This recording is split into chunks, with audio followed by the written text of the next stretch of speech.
Shalom Jemaat GIA Maleer. Dalam rangka HUT gereja kita yang ke-36 dan Natal, gereja kembali mengadakan sponsorship kalender 2023. Untuk itu, kami mengajak Bapak, Ibu, dan saudara-saudari untuk berpartisipasi dalam sponsorship tahun ini. Berikut adalah tampilan kalender sponsorship. Kalender berukuran A3 dan merupakan kalender bulanan. Terdapat dua macam template sponsorship. Template pertama dengan ukuran 6x9 cm, ditempatkan pada bagian hardcover kalender, dengan harga Rp7.500.000 per kotak. Dan template kedua dengan ukuran 4,5x4,5 cm, ditempatkan pada bagian lembar bulanan kalender, dengan harga Rp500.000 per kotak. Materi yang berupa ucapan pribadi atau logo perusahaan dapat diserahkan kepada panitia paling lambat tanggal 30 Oktober 2022. Untuk pembayaran dapat berupa cash atau transfer ke rekening BCA dengan nomor 3460413647 atas nama Lydia Francisca. Untuk informasi dan keterangan lebih lanjut dapat menghubungi Saudari Devi Katarina di nomor 0878 2100 5700 atau Saudari Monica Kusono di nomor 0813 2454 2017. Demikian pengumuman mengenai sponsorship. Tuhan Yesus memberkati.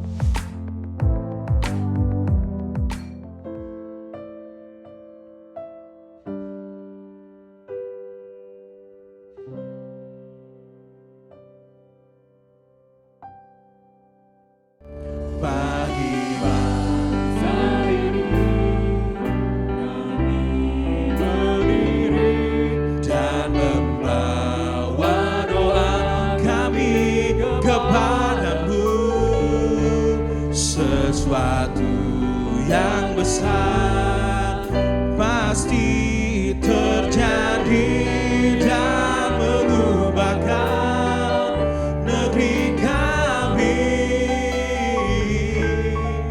Hanya nama-Mu Tuhan ditinggikan atas seluruh bumi.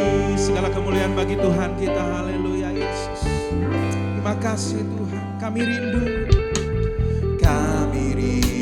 melihat Indonesia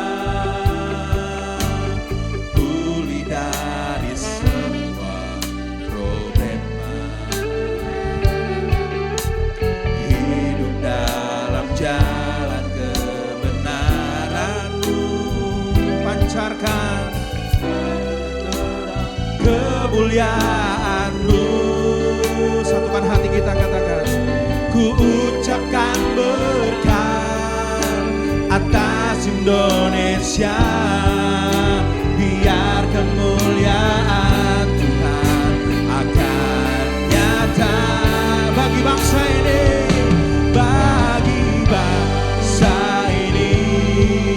Kami berdiri dan membawa doa kami kepadamu. Sesuatu yang besar pasti terjadi. Negeri kami hanya nama-Mu Tuhan ditinggikan atas seluruh bumi. Kami tahu hati-Mu, kami tahu hati-Mu ada di bangsa ini.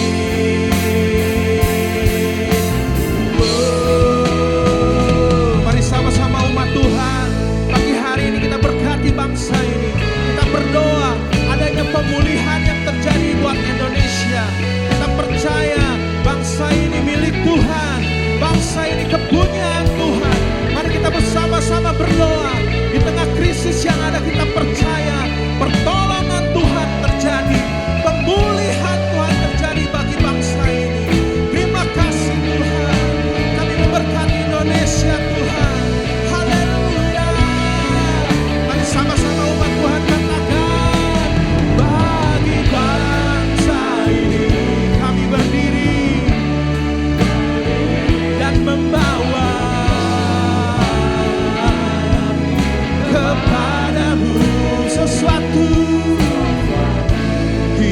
besar pasti terjadi dan mengubahkan negeri kami.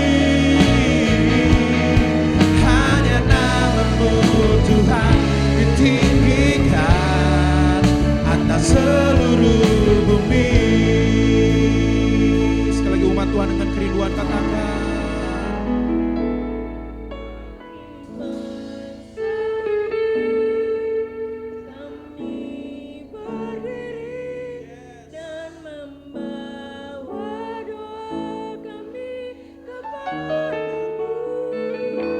Sesuatu pasti terjadi dan mengubahkan negeri kami.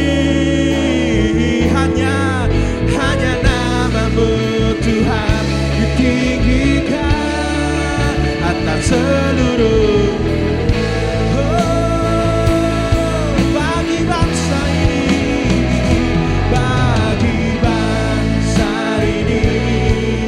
kami berdiri. Saya serahkan kepada hamba-Nya. Doa kami kepadamu, sesuatu yang besar pasti terjadi dan mengubahkan negeri kami.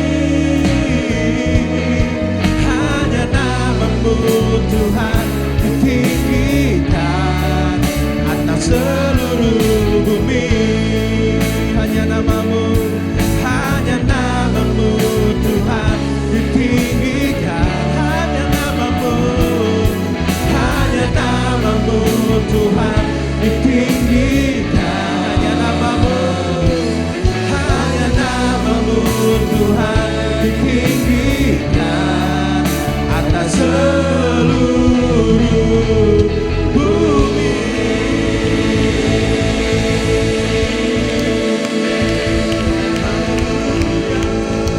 Haleluya Tuhan. Haleluya.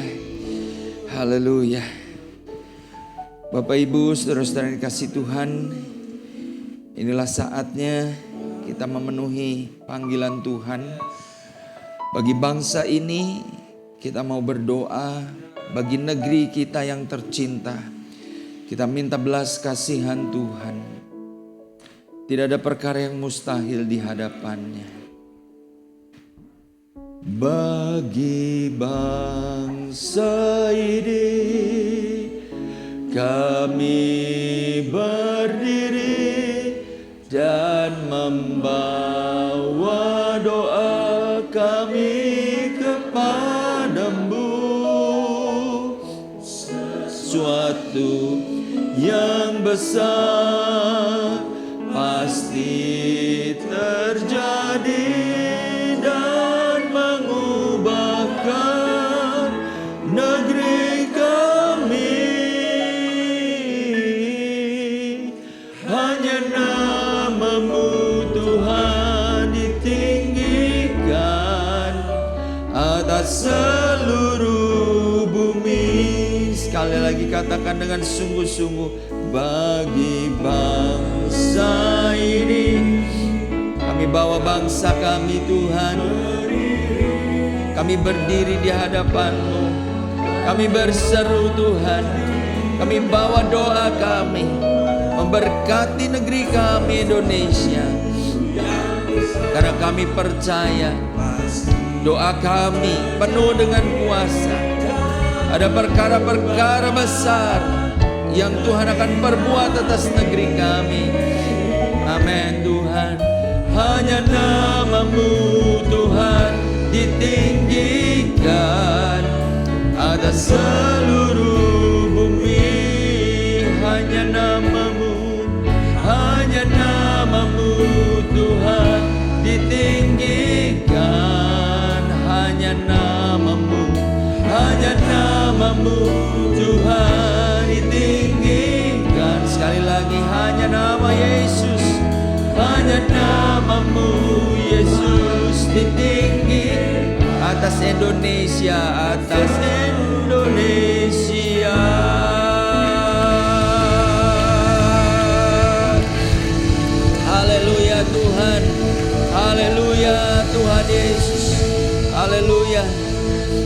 Mari kita angkat tangan kita.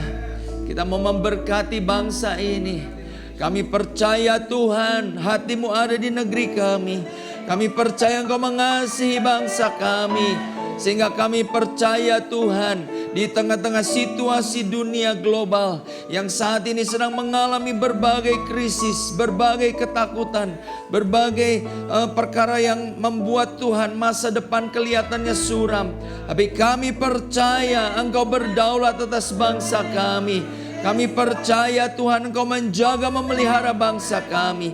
Terlebih daripada itu Tuhan, supaya bangsa ini boleh mengenal Engkau sebagai Tuhan dan Juru Selamat. Oh Tuhan, kami rindu bangsa ini boleh melihat anugerah yang Kau sediakan buat setiap anak-anak-Mu. Terima kasih Tuhan, terima kasih. Kami percaya Tuhan, doa yang kami naikkan dengan iman, doa yang penuh kuasa, doa yang powerful Tuhan. Terima kasih Bapa. Terima kasih Tuhan, saat ini kami mau teduhkan hati kami untuk mendengarkan kebenaran firman-Mu. Bersabdalah Tuhan, sampaikan apa yang menjadi kehendak dan isi hati-Mu buat kami semua. Kami siapkan hati pikiran kami untuk menerima kebenaran firman-Mu. Di dalam nama Tuhan Yesus kami berdoa dan mengucap syukur. Haleluya. Amin. Amin. Silahkan duduk. Shalom Bapak Ibu saudara-saudara yang kasih Tuhan. Ya, boleh lihat sebelah kiri kanannya, kasih senyum. Ya, hari ini kita bersuka cita boleh bertemu kembali dalam anugerah Tuhan. Amin. Ya, Bapak Ibu, hari ini kita akan merenungkan satu tema, yaitu Mission Through Prayer, ya, atau penginjilan melalui doa. Mendasari perenungan kita akan membaca di dalam 1 Timotius pasal yang kedua, ayat yang ke-1 sampai dengan ayat yang ke-4. Firman Tuhan berbunyi demikian, pertama-tama aku menasehatkan, naikkanlah permohonan, doa syafaat, dan ucapan syukur untuk semua orang, untuk raja-raja, dan untuk semua pembesar, agar kita dapat hidup tenang dan tentram dalam segala kesalehan dan kehormatan. Itulah yang baik, yang berkenan kepada Allah, Juru Selamat kita, yang menghendaki supaya semua orang diselamatkan dan memperoleh pengetahuan akan kebenaran. Amin. Bapak Ibu yang dikasihi Tuhan, sepanjang bulan Oktober ini kita berbicara tentang panggilan gereja, yaitu misi atau memberitakan Injil. Nah, di minggu yang pertama bulan Oktober ini, hamba Tuhan pada waktu itu Evangelis Johan Setiawan mengingatkan kepada kita bahwa ada 3 hal yang berkaitan dengan panggilan untuk bermisi. Yang pertama adalah prayer, kemudian care dan share, ya.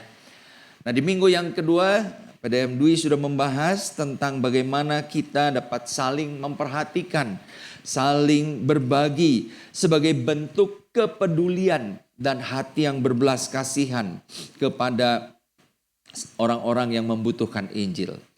Kemudian di minggu yang lalu PDM Samuel berbicara tentang bagaimana kita bisa membagikan Injil, menceritakan tentang siapa Tuhan Yesus di dalam kehidupan orang-orang yang belum percaya. Bahkan dalam metode-metode atau pola-pola yang mengikuti tren zaman ini, zaman now, ya, melalui gadget atau secara digital. Kita perlu mulai memikirkan bagaimana kita bisa men-share, bisa membagikan Injil melalui semua media yang tersedia hari-hari ini, teknologi yang ada hari-hari ini. Nah, kemudian hari ini kita akan membahas atau mendalami tentang penginjilan melalui doa, ya. Bagaimana doa itu berdampak terhadap penginjilan.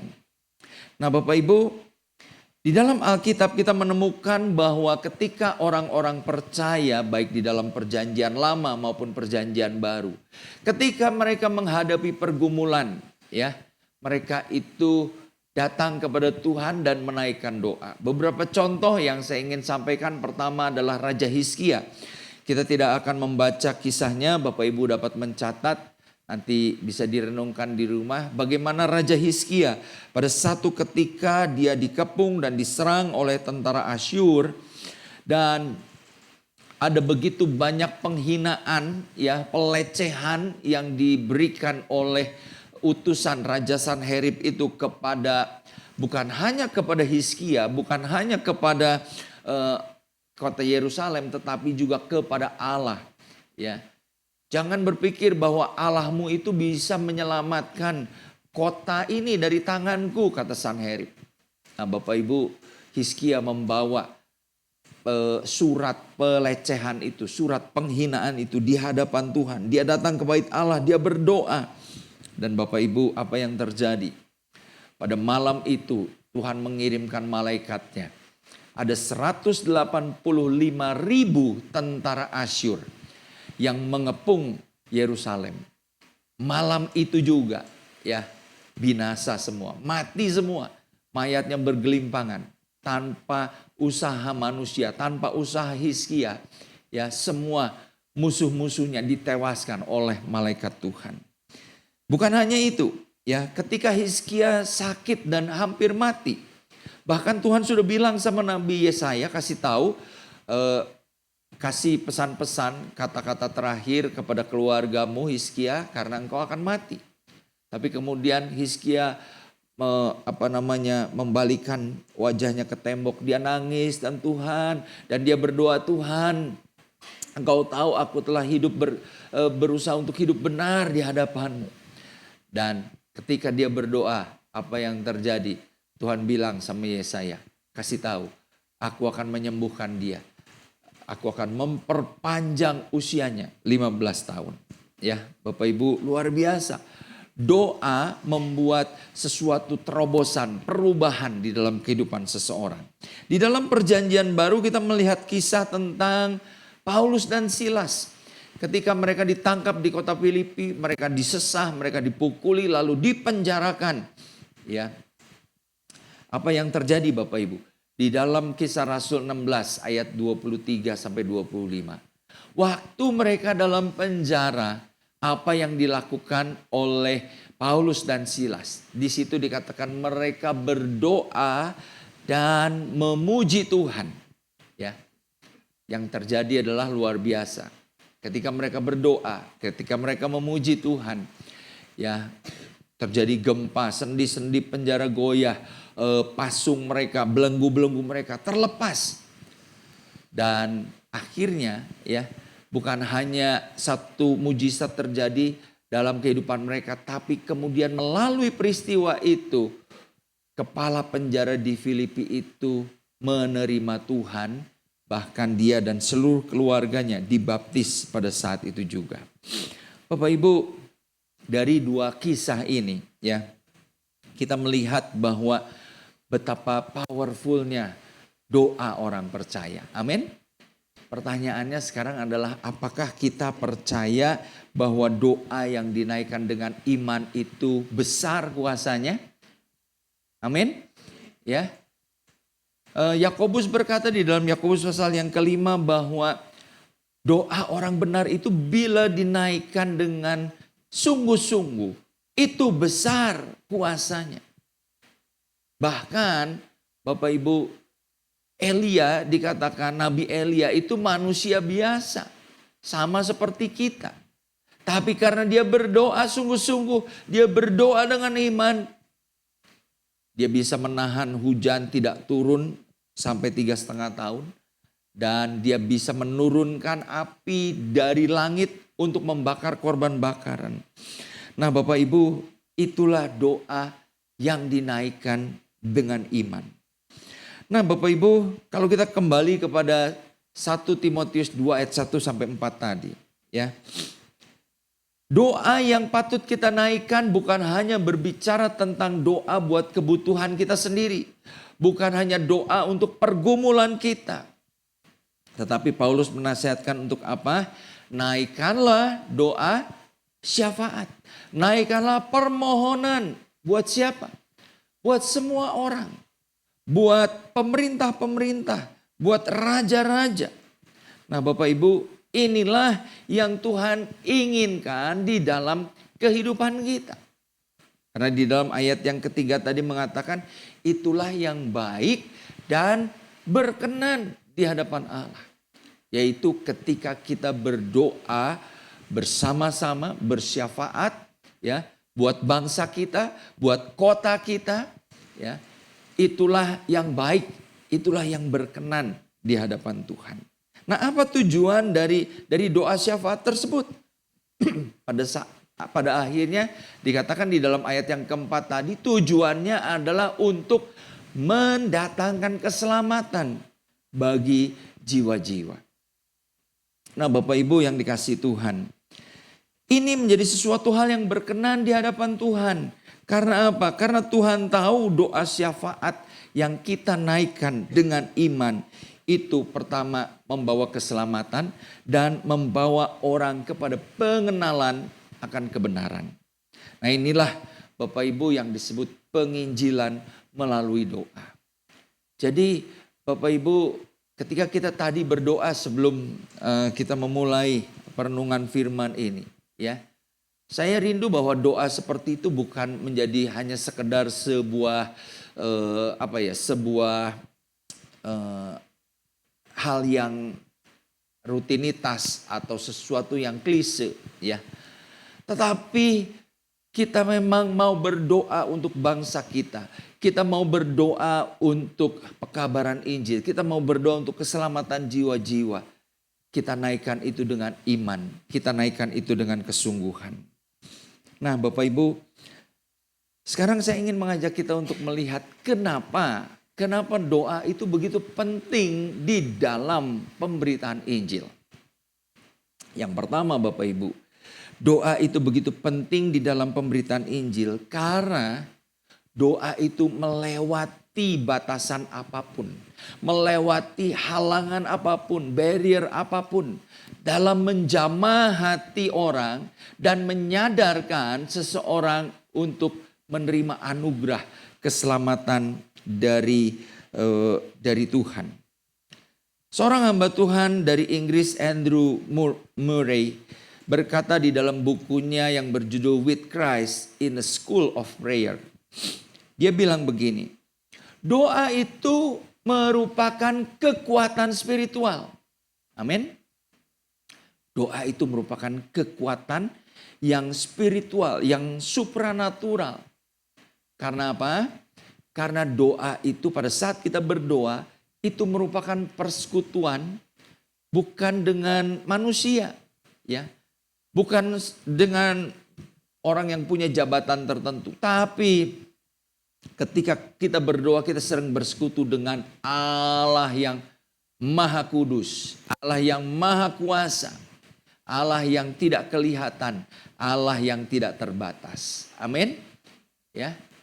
Kira-kira Bapak Ibu Saudara-saudara, kita masih percaya enggak dengan konsep ini? Bahwa doa itu adalah kekuatan spiritual buat kita. Amin. Pertanyaannya adalah, kenapa banyak orang Kristen kurang berdoa atau jarang berdoa? Atau mungkin kita enggak merasa benar-benar bahwa doa itu merupakan kekuatan spiritual. Nah Bapak Ibu, kita perlu kembali kepada pemahaman ini. Ya. Bahwa doa itu melewati semua batas-batas, melampaui segala sesuatu yang mungkin secara secara jasmani atau secara alam nyata itu kelihatannya begitu berat menghadapi atau melampaui tantangan-tantangan itu. Tapi kalau kita meyakini bahwa doa itu adalah kekuatan spiritual, karena itu merupakan persekutuan kita dengan Allah yang Maha Kudus, yang Maha Kuasa. Saya percaya ya, kita akan menjadi orang-orang yang sangat suka untuk berdoa. Amin. Nah Bapak Ibu, Doa saya katakan tadi melewati batasan-batasan apapun. Kalau kita bersaksi secara langsung ya Bapak Ibu ya. Kita berkunjung kepada seseorang, kita cerita tentang Tuhan Yesus. Bisa jadi orang yang kita ajak bicara tentang Injil itu menolak kita. Ya. Bahkan mungkin ketika kita menginjili secara digital. Seperti minggu lalu sudah dijelaskan dengan panjang lebar. Ya. Tetap ada keterbatasan-keterbatasan. Apa saja? Ya keterbatasan kuota, misalnya kuota internet. Orang misalnya kita kirimi gitu ya video tentang penginjilan. Dia baru nonton setengah, mati. Karena apa? Kuotanya habis ya. Atau sinyalnya jelek. Atau juga mungkin nggak seneng gue nih, matiin aja gitu ya videonya. Bisa aja kan? Nah Bapak Ibu, apapun yang kita lakukan ada keterbatasan.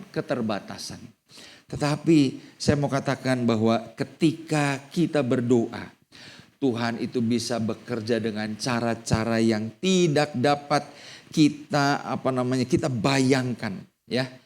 Kita bisa melihat Tuhan bekerja dengan satu hal yang begitu luar biasa, bahkan iblis pun tidak bisa menghentikan pekerjaan Allah. Nah Bapak Ibu, inilah yang saya katakan sebagai proses kerja kuasa Roh Kudus. Proses kerja roh ketika kita berdoa. Bapak Ibu yang dikasih Tuhan. Ketika kita berdoa, kita sedang membuka hubungan dengan Allah. Mengalami persekutuan dengan Allah untuk menangkal segala kuasa iblis. Waktu kita berdoa bisa saja sesuatu yang tidak biasa terjadi. Ya, itulah hukum daripada kuasa roh. Kita bisa melihat itu di dalam Bapak Ibu di dalam Matius pasal yang ke-16 ayat yang ke-19. Di situ Tuhan berkata kepada Petrus, "Kepadamu kuberikan kunci kerajaan surga. Apa yang kau ikat di dunia ini akan terikat di surga. Dan apa yang kau lepaskan di dunia ini akan terlepas di surga." Ya. Kemudian Tuhan Yesus menegaskan kembali di dalam Matius pasal yang ke-18. Ayat 18 dan 19. Di situ dikatakan, "Aku berkata kepadamu sesungguhnya apa yang kamu ikat di dunia ini akan terikat di surga. Dan apa yang kau lepaskan di dunia ini akan terlepas di surga. Dan lagi aku berkata kepadamu, jika 2 orang daripadamu di dunia ini sepakat meminta apapun juga, permintaan mereka itu akan dikabulkan oleh Bapa-Ku yang di surga." Nah Bapak Ibu, kita melihat di sini bahwa ada hukum kuasa roh yang terjadi ketika kita berdoa. Kita memiliki kuasa di bumi ini kalau kita memintanya dari surga. Amin. Apa yang kita minta, apa yang kita ikat di dalam surga, ya di alam roh akan terjadi di alam nyata. Apa yang kita lepaskan di alam roh, yang mana itu berbicara tentang kuasa di dalam doa. Itu juga yang akan terjadi di dalam kehidupan nyata. Nah Bapak Ibu, betapa luar biasa kalau kita mengerti konsep ini, prinsip ini. Bahwa doa itu melampaui segala batasan-batasan yang mungkin terjadi di dalam kehidupan pelayanan kita atau penginjilan kita. Tapi yang jadi persoalan adalah percayakah kita bahwa Tuhan masih mendengar doa kita? Percayakah kita bahwa Tuhan bisa bekerja di tengah-tengah situasi yang terburuk sekalipun? Kadang-kadang waktu kita diundang, waktu kita diajak, ayo kita berdoa ya untuk pergumulanmu. untuk misalnya pertobatan seseorang dari anggota keluarga kita, untuk pemulihan bagi bangsa ini. Apa yang seringkali muncul di dalam benak kita? Seringkali kita berpikir, aduh, mana mungkin sih orang itu bisa berubah, ya? Mana mungkin anak saya atau mana mungkin suami saya bisa berubah? Hidupnya udah begitu rusak, hidupnya udah begitu jahat. Bapak Ibu, kita sudah lebih dulu membatasi, kita sudah lebih dulu membentengi diri kita untuk kita terkonek, terhubung atau bersekutu dengan Allah yang Maha Kuasa, Allah yang Maha Kudus itu. Sehingga apa? Kita nggak pernah mengalami kekuatan spiritual dari doa tersebut. Bapak Ibu, ada sebuah ilustrasi di kota, ada sebuah kisah ya di kota Modesto di California, Amerika Serikat. Diceritakan di situ ada seorang muda yang nggak tertarik dengan hal-hal rohani. Padahal dia waktu kecil itu dididik di dalam kekristenan, ya. Tapi setelah dia dewasa, dia itu nggak peduli, bahkan tidak suka dengan hal-hal yang sifatnya rohani. Nah, pada satu ketika orang tuanya ini memutuskan untuk menjadikan rumahnya, ya rumah mereka itu sebagai menara doa.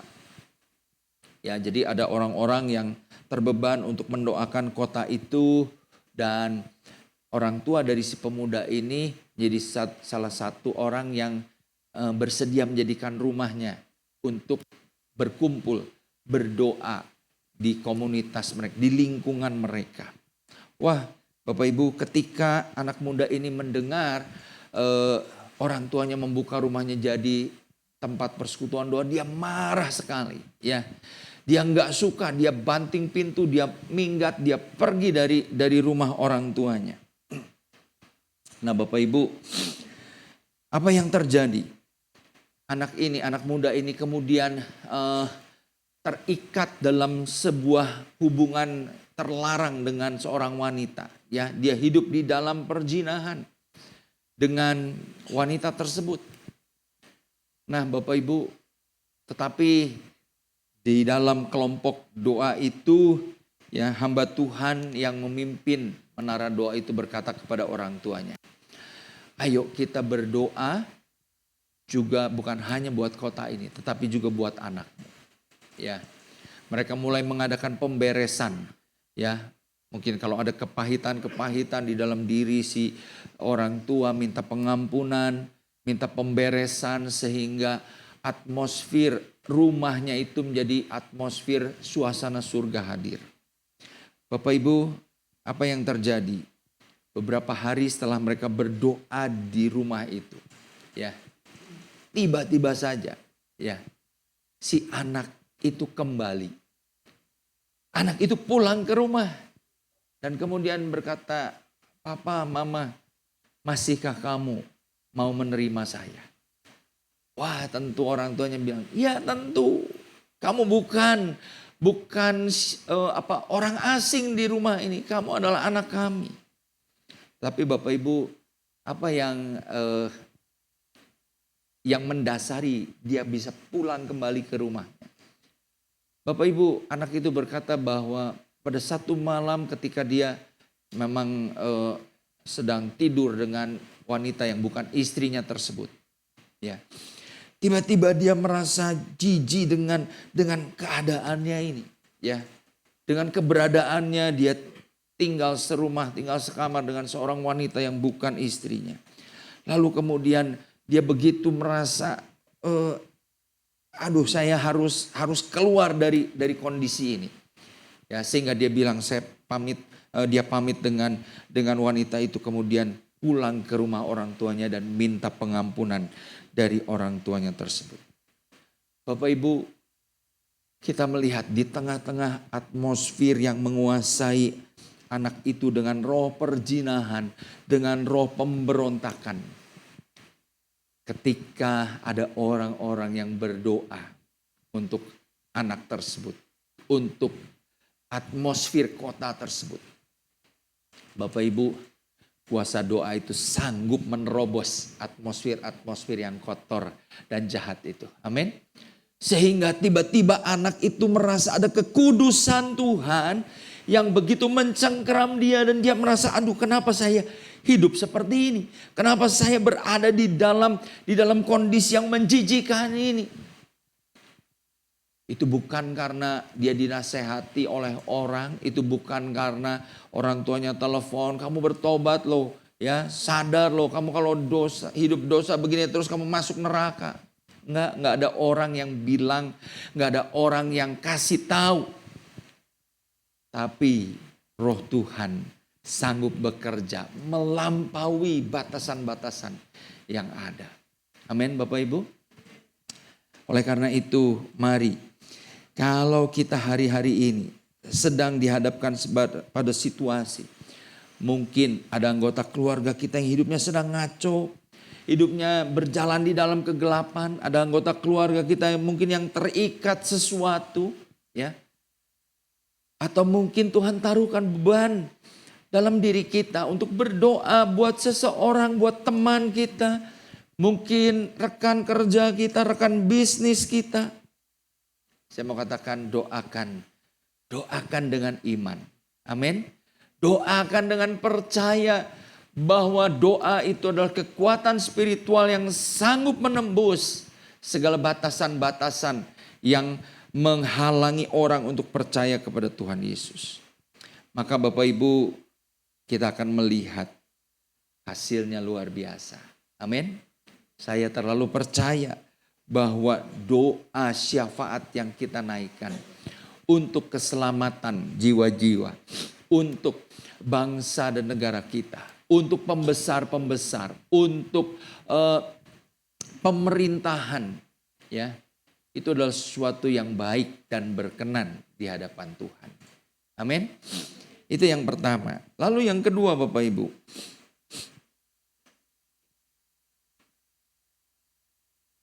mengapa doa itu menjadi suatu hal yang penting dalam pemberitaan Injil?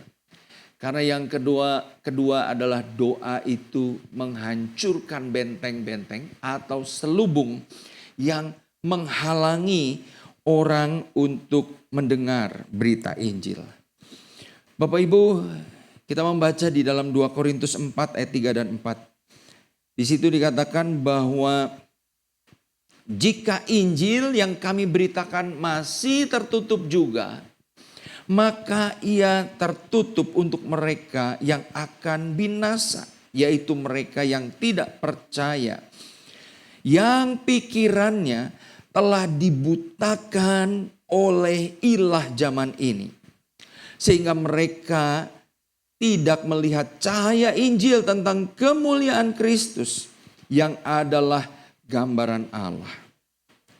Bapak Ibu, ayat ini menjelaskan kepada kita kenapa ada orang-orang yang sulit untuk menerima berita Injil. Padahal Injil itu adalah kabar baik. Kabar yang membawa sukacita. Kenapa orang nggak mau terima kabar baik? Ya, Bapak Ibu, kalau misalnya hari ini ya tiba-tiba kita nonton di televisi atau kita buka WA, gadget kita, lalu ada breaking news dan berkata hari ini ya pemerintah menetapkan bahwa harga Pertalite jadi Rp5.000 per setengah liter. Per liter maksudnya ya. Nah Bapak Ibu, berita gembira bukan? Seneng gak kita? Atau kita malah ngomel ya. Apaan berita kayak gitu? Gak mungkin kan? Itu adalah berita sukacita. Itu adalah kabar baik. Atau misalnya semua penduduk Indonesia tidak terkecuali. Ya, kalau sekarang mungkin orang-orang tertentu saja yang mendapatkan BLT, bantuan langsung tunai. Tapi semua penduduk Indonesia di atas usia 12 tahun misalnya dapat bantuan langsung tunai. Wah, itu berita baik bukan?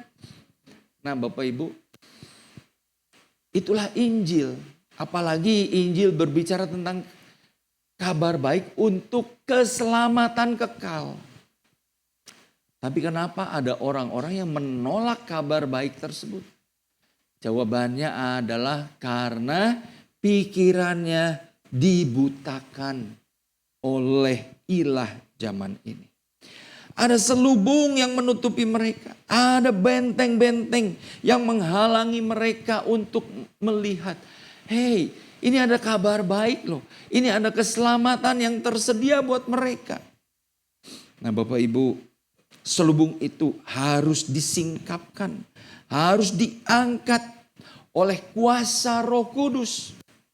Nah Bapak Ibu, oleh karena itu kalau kita baca kemudian di dalam 2 Korintus 10 ayat 3 sampai 5. Di situ dikatakan memang kami masih hidup di dunia. Tapi kami tidak berjuang secara duniawi. Nah Bapak Ibu garis bawah ini. Kami tidak berjuang secara duniawi. Artinya apa? Dia atau Paulus tidak mengatakan saya berusaha dengan hikmat saya untuk memberikan pemahaman, pengertian kepada orang-orang yang belum percaya itu. Enggak. Paulus bilang saya mau berjuang ya dengan perkara-perkara rohani. Karena apa? Karena senjata kami dalam perjuangan ini bukanlah senjata duniawi, melainkan senjata yang diperlengkapi dengan apa? Dengan kuasa Allah yang sanggup untuk meruntuhkan benteng-benteng. Kami mematahkan setiap siasat dan merubuhkan setiap kubu yang dibangun oleh keangkuhan manusia untuk mengenal pengenalan akan Allah. Kami menawan segala pikiran dan menaklukkannya kepada Kristus. Bapak Ibu, Paulus mengatakan bagaimana kita menaklukkan setiap pikiran kepada Kristus. Caranya adalah dengan membawa kuasa Allah di dalam kehidupan mereka. Bagaimana meruntuhkan, merobohkan, menghancurkan benteng-benteng yang dibangun untuk mereka tidak dapat mengenal tentang Allah. Caranya dengan kuasa daripada Allah. Kami tidak berjuang secara duniawi, tetapi kami berjuang dengan kuasa Allah yang dimulai dengan doa-doa kita. Nah Bapak Ibu, ini satu pembelajaran yang penting di dalam kehidupan kita. Seringkali kita berpikir bahwa dalam pemberitaan Injil itu, ya, orang itu harus dikasih pengertian dan pemahaman dulu, ya. Dikasih pengertian tentang siapa Yesus itu. Dikasih pengertian tentang Trinitas atau Tritunggal. Ya, wah, doktrin-doktrin yang basic itu harus dijelaskan kepada orang yang belum percaya. Ya, bagaimana mereka harus hidup di dalam kekudusan supaya menerima anugerah Allah dan lain sebagainya dan lain sebagainya. Bapak Ibu, bukan saya katakan bahwa itu tidak penting ya, tidak penting untuk kita belajar Alkitab untuk mengerti doktrin Alkitab dengan benar. Itu tentu penting, itu tentu perlu untuk kita pahami dengan sungguh-sungguh. Tetapi Bapak Ibu, ibarat orang yang tertutup ya, yang buta ya. Bagaimana mereka bisa bertindak benar? Bagaimana mereka bisa berlaku benar kalau mereka masih terikat? Ya. Kalau saya dalam keadaan terikat, terbelenggu, lalu saya disuruh nulis, walaupun saya tahu saya bisa untuk menulis, misalnya ya nulis apa saja. Tapi kalau saya dalam keadaan terbelenggu, saya tidak bisa untuk menulis itu. Karena apa? Karena hidup saya terbelenggu. Ada banyak orang hari-hari ini bukan sekedar membutuhkan pengertian, bukan sekedar membutuhkan pengetahuan. Tapi mereka perlu melihat kuasa Allah yang menghancurkan selubung-selubung itu. Mengangkat selubung-selubung itu dari pikiran mereka. Nah Bapak Ibu, saya ingin memberikan sebuah ilustrasi ini. sebuah permainan yang dilakukan di family gathering beberapa minggu yang lalu ya.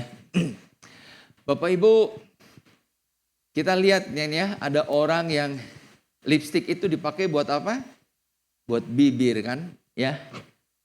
Tapi ada yang dilipstikan di kumisnya, ada yang dilipstikan di pipinya ya. Kenapa Bapak Ibu? Jawabannya adalah karena yang melipstiki ini istri-istrinya ya, dalam kondisi mata tertutup ya. Dia tahu bahwa itu adalah untuk bibir. Lipstik itu untuk bibir ya. Pensil alis itu untuk ya alis. Tapi Bapak Ibu, karena mata tertutup, apa yang terjadi? Mereka melipstiki di mana saja, yang dianggap itu bibir, yang mengalisi di mana saja ya, di jidatnya, karena dianggap itu adalah tempat alis. Bapak Ibu, demikian juga dengan orang yang masih dikatakan tadi pikirannya ditutupi, diselubungi oleh ilah zaman ini. Mereka belum bisa untuk mengerti tentang pemahaman tentang Yesus yang menjadi manusia mungkin, tentang Trinitas dan lain sebagainya. Bapak Ibu, oleh karena itu kita perlu berdoa. Senjata perang kita, senjata kita untuk melawan ya, atau untuk membuka selubung-selubung itu adalah dengan kuasa Allah. Amin. Dengan doa kita membuka selubung-selubung agar mereka dapat mengerti bagaimana hidup yang seharusnya. Mereka dapat mengerti konsep anugerah dan kasih Allah. Bapak Ibu, saudara-saudara yang kasih Tuhan, melalui firman Tuhan ini saya rindu ya. Mari kita mulai berdoa dengan iman.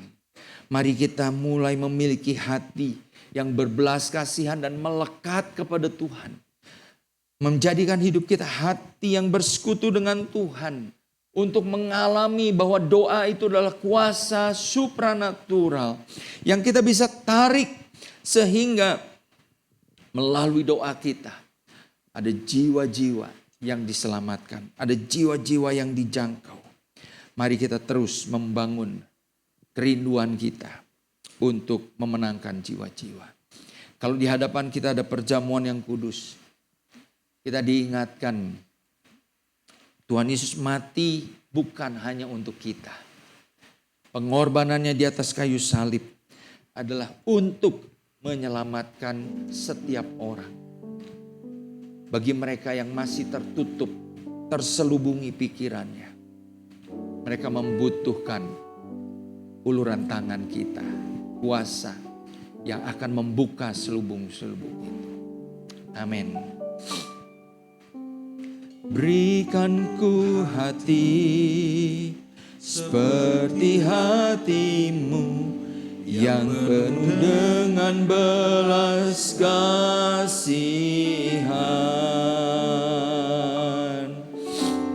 Berikan ku mata seperti matamu, memandang tuaian di sekelilingku. Berikan ku tanganmu untuk melakukan tugasku. Berikan ku kakimu melangkah dalam rencanamu. Berikan ku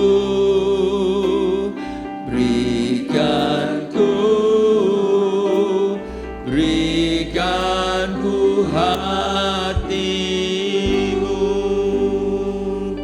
Sekali lagi kita naikkan pujian ini.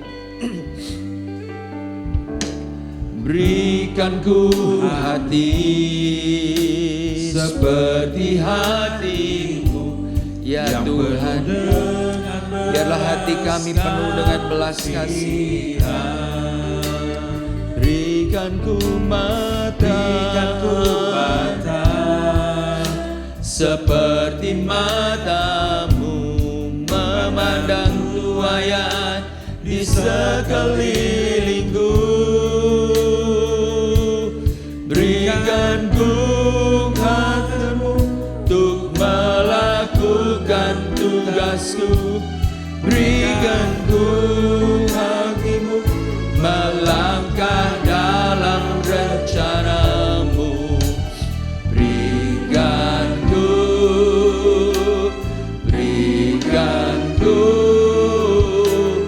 Berikan ku hatimu.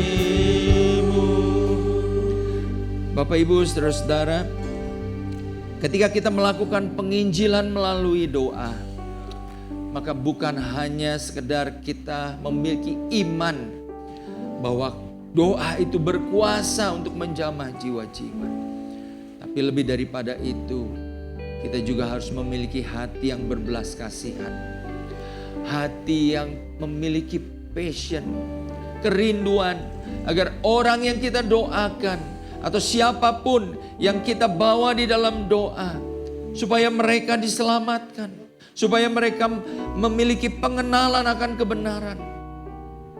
Oleh karena itu, kalau saat ini Tuhan taruhkan dalam hati kita beban terhadap seseorang,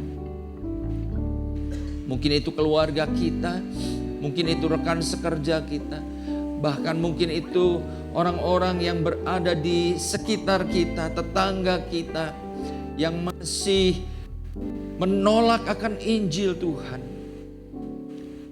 Mari kita percaya dan miliki belas kasihan untuk mereka, sehingga doa kita menjadi doa yang powerful. Tuhan, saat ini kami mau sehati berdoa. Siapapun orang-orang yang Kau taruhkan di dalam hati kami, terlebih Tuhan ketika Engkau menaruhkan beban itu bagi bangsa kami. Tuhan, hamba berdoa, kami percaya bahwa doa sanggup melewati batasan-batasan, penghalang-penghalang apapun. Bahkan di dalam doa kami dapat menghancurkan benteng-benteng, membuka selubung-selubung yang menutupi pikiran manusia. Saat ini hamba berdoa Tuhan, biar kuasa-Mu dinyatakan atas orang-orang yang kami doakan, sehingga mujizat terjadi. Mereka menerima Engkau, mereka melihat betapa besarnya anugerah keselamatan yang tersedia buat mereka. Biarlah kabar baik itu boleh disingkapkan buat mereka yang kami doakan.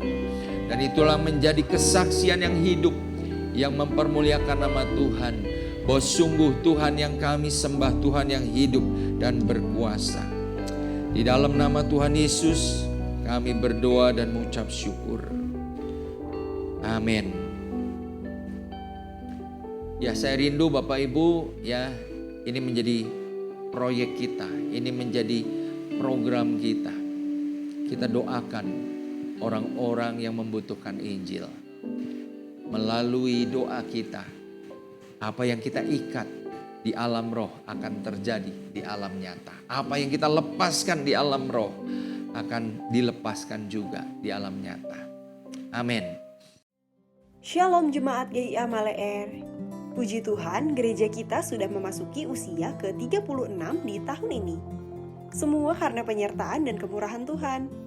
Oleh karena itu, kami mengundang Bapak Ibu Saudara-saudari untuk dapat menghadiri ibadah perayaan HUT gereja kita pada hari Rabu 2 November pukul 7 malam melalui aplikasi Zoom. Meeting ID dan paskotnya dapat dilihat pada layar LCD.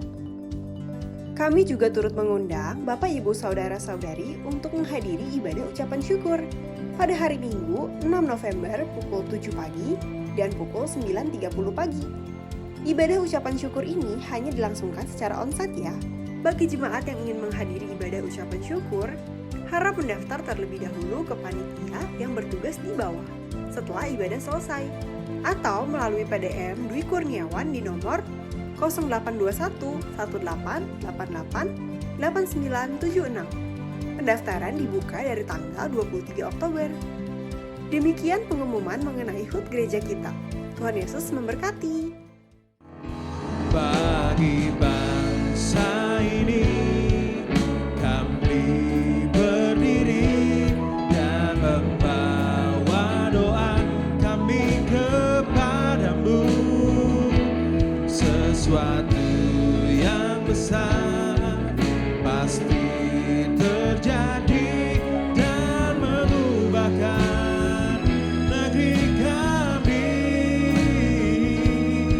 Hanya namamu Tuhan ditinggikan, hanya namamu, hanya namamu Tuhan ditinggikan, hanya namamu, hanya namamu Tuhan ditinggikan atas seluruh